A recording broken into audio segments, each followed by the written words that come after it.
because it made the Catholic Church look ridiculous. Because in the 19th century, there was a lot of debate and dispute with the Church about Darwin and other matters.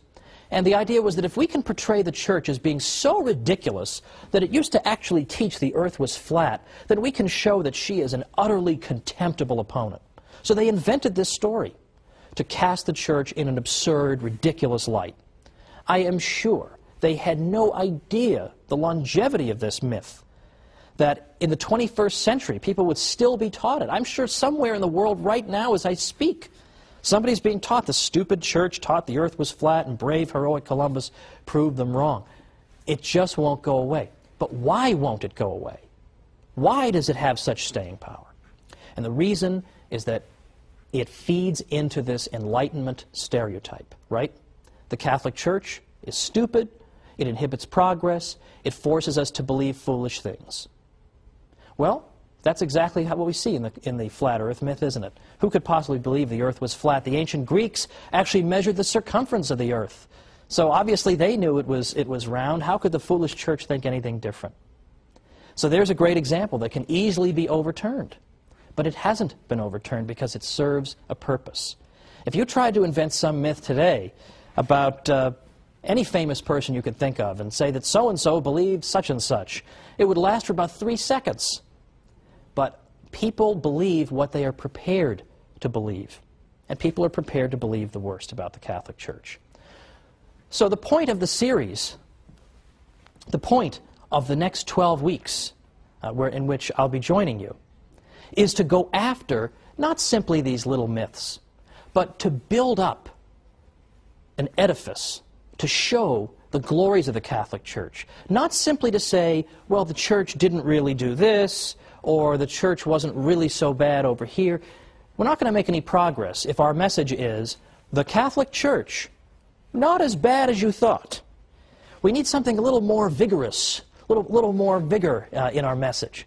We need instead to say, it's not simply the Catholic Church isn't as bad as you thought, or she didn't really teach the earth was flat. We can't win by always running around putting out fires. Nobody ever built a house by putting out fires. Fires have to be put out, it's true.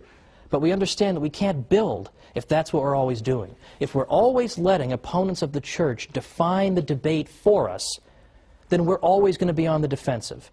And it seems to me, given the state of our civilization, that it's about time that we went, shall we say, on the offensive. And we showed people all the glories of the Church, and we showed them all this hidden history. So we don't have to say, oh, we're not really as bad as you think. We're far more glorious than we ourselves even realize. And we are going to be up against, well, frankly, very, very influential people in this world.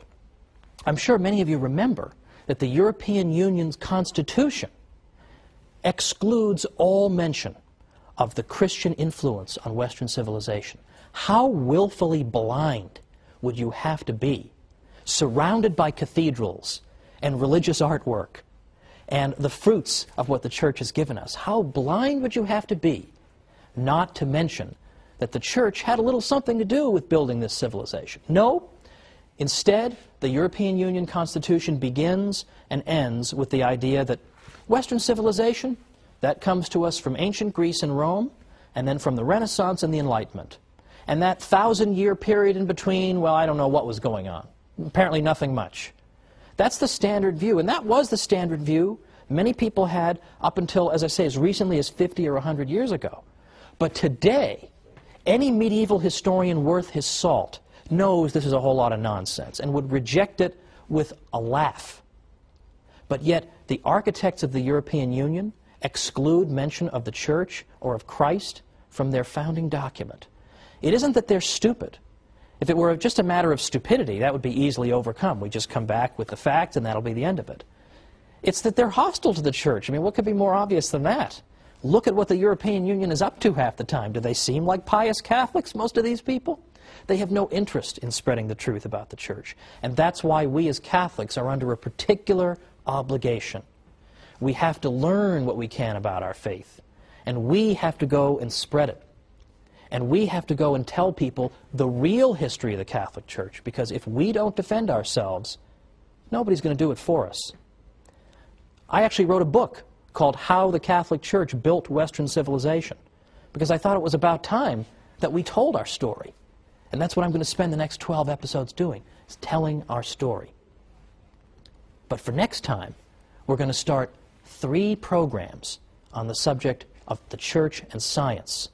And you're going to have more ammunition than you're going to know what to do with by the time we're done with the next 3 episodes. Because did you know, for instance, that the Jesuits, the Society of Jesus, did you know that they were so accomplished in the sciences that right now 35 craters on the moon are named after Jesuit scientists? Did you know that 1 out of 20 of the greatest mathematicians who ever lived belonged to the Society of Jesus? Or that the Jesuits helped to found and then became the greatest practitioners of the study of earthquakes, seismology. And we can go on and on and on. Atomic theory, the study of ancient Egypt, the study of physics, and I can go on and on. There are so many ways in which the Catholic Church contributed to the sciences. So join me next time for the Catholic Church, Builder of Civilization.